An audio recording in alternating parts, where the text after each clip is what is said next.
I was 12 when I first learned I was the wrong gender for my family's legacy. It was career day at school, and I proudly told my class I would one day run Mitchell Manufacturing just like my father. That night, I overheard my parents talking. "She's got such a head for business," Richard, my mother, said. "You should see how she lights up when you talk about the company." My father's response was immediate. "It doesn't matter. The company goes to David. That's tradition. Girls don't run manufacturing companies." 15 years later, I stood in my brother's office, our father's old office, watching him sign the paperwork that would fire me from the company I'd given my life to. "Nothing personal, Emma," David smirked, sliding the papers across his desk. "But let's be honest, you're not cut out for this. Maybe start a cute little boutique. Something more feminine." I kept my face neutral as I signed, remembering every sacrifice I had made. The Stanford MBA, the countless late nights, the supply chain innovations that had boosted profits by 40% last year. None of it mattered. I had the wrong chromosomes. "Clear out your desk by end of day," David added, already turning back to his phone. "And Emma, Dad was right. Girls don't belong in manufacturing."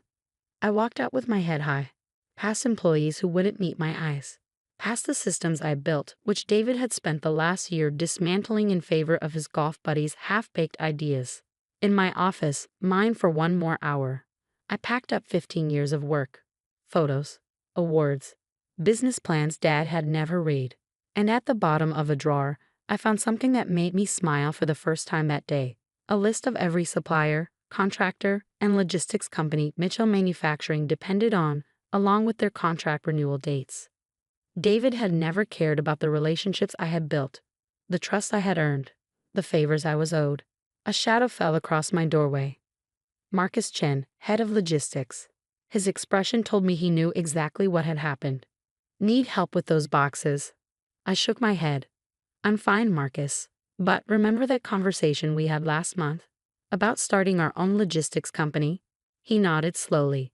"You mean the one where you mentioned having enough capital to buy out 3 major shipping contractors?" I pulled up an email draft I prepared months ago when I first saw this day coming. "How would you like to be COO of Summit Logistics? Incorporated last week. Fully funded. Ready to start operations." His eyes widened as he scanned the business plan. "Emma, this could control the entire regional supply chain. If you got the right contracts." "You mean the ones up for renewal? The ones David doesn't even know are expiring?" Understanding dawned on his face. "You've been planning this." "For years," I admitted. "Why fight for a seat at their table when I can build my own?" Over the next 2 hours, more visitors arrived. Sarah from accounting passed over for a promotion in favor of David's friend. James from operations ignored when you warned about quality control issues. One by one, they accepted job offers from Summit Logistics. By the time security arrived to escort me out, my team was in place. My plan was in motion. David called after me from his office. "Goodbye, Emma. Some people just aren't meant for real business." I smiled, knowing it would infuriate him. "Goodbye, David. Give my best to Hansen Shipping. While you still can." The confusion on his face was priceless. That night, I sat in my home office, surrounded by the silly girl thoughts that would soon revolutionize regional logistics. My phone buzzed. Jack Hansen, CEO of Hansen Shipping, confirming our Monday meeting. I looked at the old photo on my desk. Dad standing proudly beside David, his hand on his son's shoulder. Me slightly off to the side, always edge out of the frame.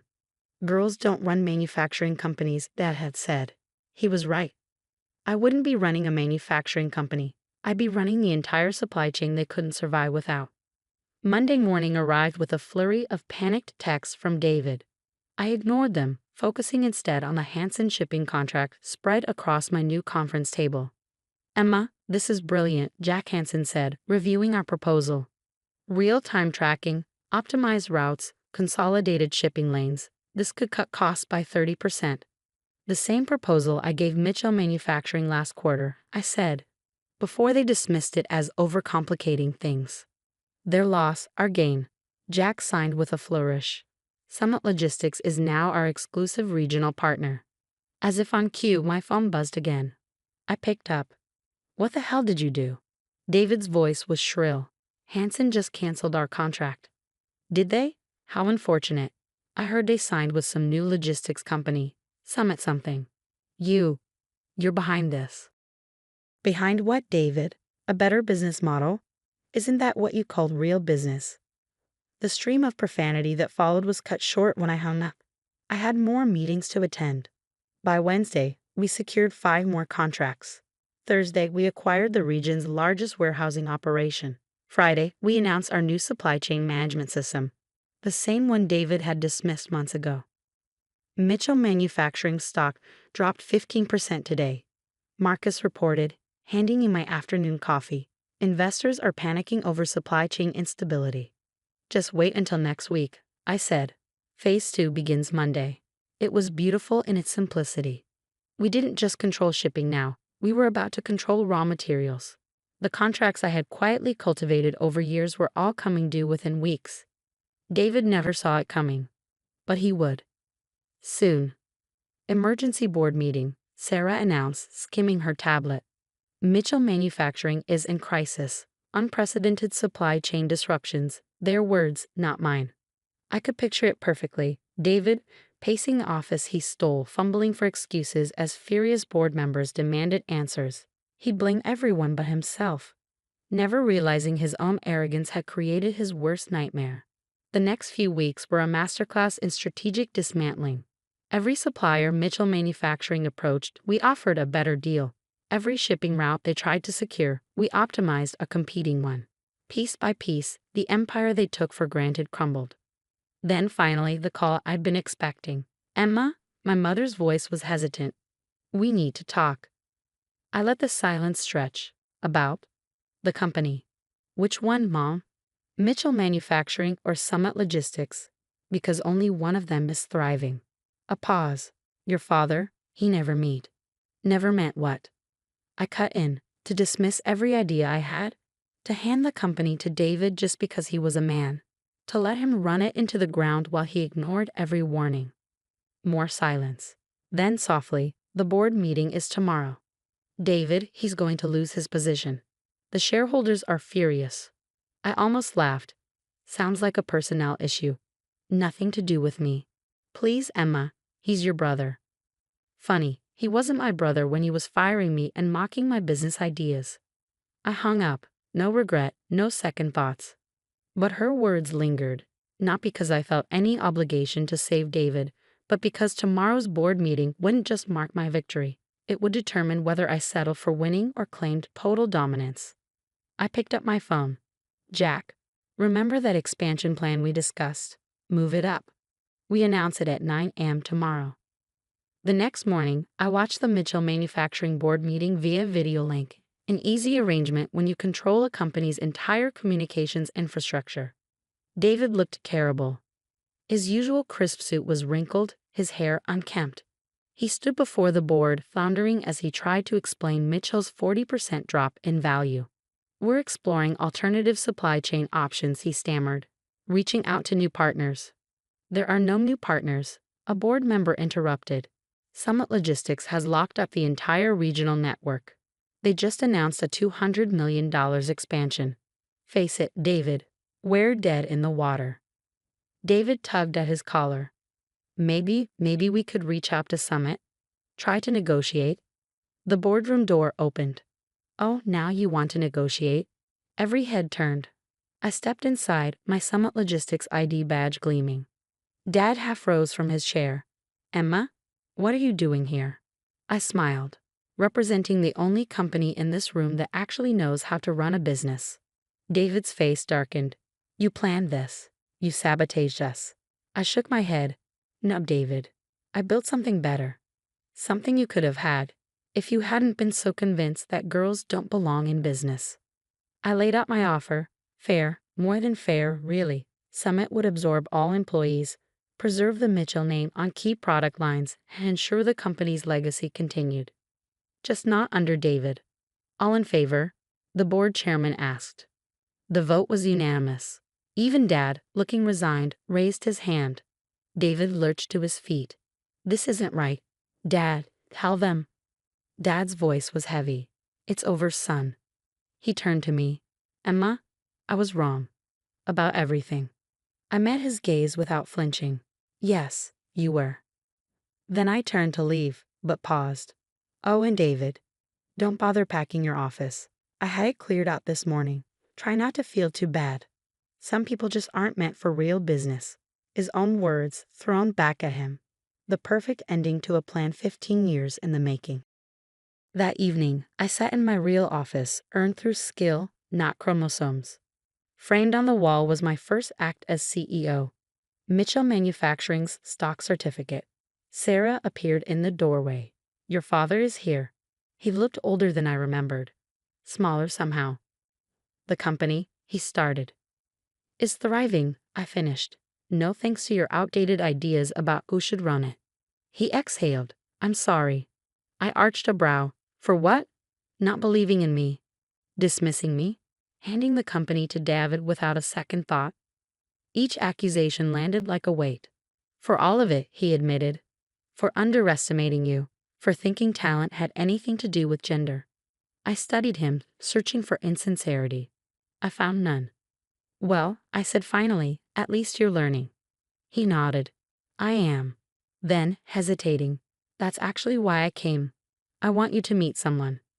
A young woman rolled in beside him, a wheelchair-bound engineer with sharp eyes and an air of quiet brilliance. Emma, this is Jessica Chen, Dad said, a manufacturing prodigy from MIT. I thought you should hear her out. I raised an eyebrow, and why is that? He actually blushed, because when I saw her proposals, I realized something. I remembered all the ideas of yours I never read, and I didn't want to make the same mistake twice. Jessica looked nervous but determined. Mr. Mitchell said you might be interested in my AI integration models for production efficiency. I smiled. I am, but first, tell me about yourself. Not your gender, not your disability, just your vision for the future of manufacturing. Her eyes lit up. As she launched into her ideas, I caught Dad watching us, pride and regret warring on his face. Later that night, Mom stopped by my office. I saw David today. How's customer service treating him? I smirked. She sighed. He's humbled, and he wanted me to give you this. She handed me an envelope. Inside was a handwritten letter. Emma, I spent years believing I deserved success just because of who I was. You proved that success is earned. You built something incredible, and you beat me fair and square. I won't ask for forgiveness. I don't deserve it. But I will say this. I see it now. I see you now. I'm proud of you. David asterisk asterisk. I exhaled slowly, folding the letter. I didn't need his pride. But maybe, just maybe, I'd appreciated it. Smiling, I turned back to my desk. There was still work to do. After all, this empire wasn't going to build itself. And now everyone knew exactly whose hands it belonged in. I read the letter twice, then picked up my phone. David, be in my office tomorrow, 8 a.m. sharp. Bring your customer service reports and any real ideas you've gathered from actually listening to our clients. The next morning he walked in. Gone was the overconfident CEO swagger. In its place was something quieter, humbled. Sit down, I said.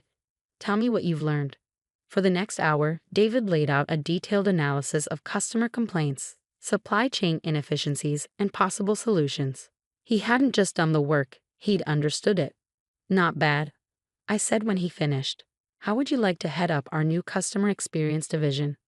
His eyes widened. You trust me with that. Trust is earned, just like leadership. Just like respect. That's how this company works now. And it did. Over the next year, Mitchell Manufacturing became something neither Dad nor David had ever envisioned. Jessica's AI-driven production systems transformed our efficiency. David's customer-first strategies rebuilt our reputation. Summit Logistics remained an industry powerhouse. But the real transformation, that happened in the company's culture. Walk into any Mitchell Manufacturing facility now, and you'll find leadership built on talent, not tradition. You'll see Jessica mentoring a new generation of engineers, David working alongside her, learning instead of dictating, and Dad, semi-retired, but still watching with something between pride and regret. Your latest article's making waves, Marcus said one morning, tossing a magazine onto my desk. The cover showed me standing on the factory floor. The headline read, The Manufacturing Maven. How Emma Mitchell revolutionized an industry while breaking glass ceilings. Marcus grinned. Best part is the sidebar about our mentorship program. The Mitchell Future Leaders Program, my passion project. It opened doors for brilliant minds often overlooked due to gender, disability, or background. Like Jessica, who was now guiding pre-promising engineering students. Dad called it expensive charity at first, I mused, until he saw the innovations coming out of it. Speaking of Dad, Marcus gestured toward my office door. He stood there, holding a familiar leather portfolio, the same one that had once contained my business proposals, the ones he'd ignored. I found these while cleaning out my old office, he said quietly. Finally read them. They were brilliant, Emma. They still are. I'm sorry I couldn't see that sooner. I took the portfolio, flipping through the ideas that had built my empire. Want to hear my latest proposal? Expanding the mentorship program internationally. He sat down, eyes filled with something I'd never seen before. Respect. Tell me everything. And so I did. Because sometimes the best revenge isn't proving someone wrong. It's proving yourself right. Again and again. Until even the deepest prejudices crumble under the weight of undeniable success. David stops by my office every Friday now, not as the entitled hare he once was, but as someone who finally understands what real leadership means. You know what I realized? He said one afternoon. When Dad said, girls don't belong in business, he wasn't just wrong about you. He was wrong about business itself. It's not about gender or control. It's about vision, I finished. About building something that lasts. About recognizing talent, wherever you find it. He nodded. Thanks for teaching me that, even if your method was dramatic. I smiled, thinking back to the day I took his company from him. Some lessons are meant to hurt. On my office wall, my old termination papers still hang beside my stock certificates, but now they're surrounded by something even more important, photos of our diverse leadership team, of our mentees of the future we're building. And in one, David and I stand side by side on the factory floor, not as rivals, but as leaders. Because the greatest victory isn't just proving someone wrong about you. It's helping them be right about everything else.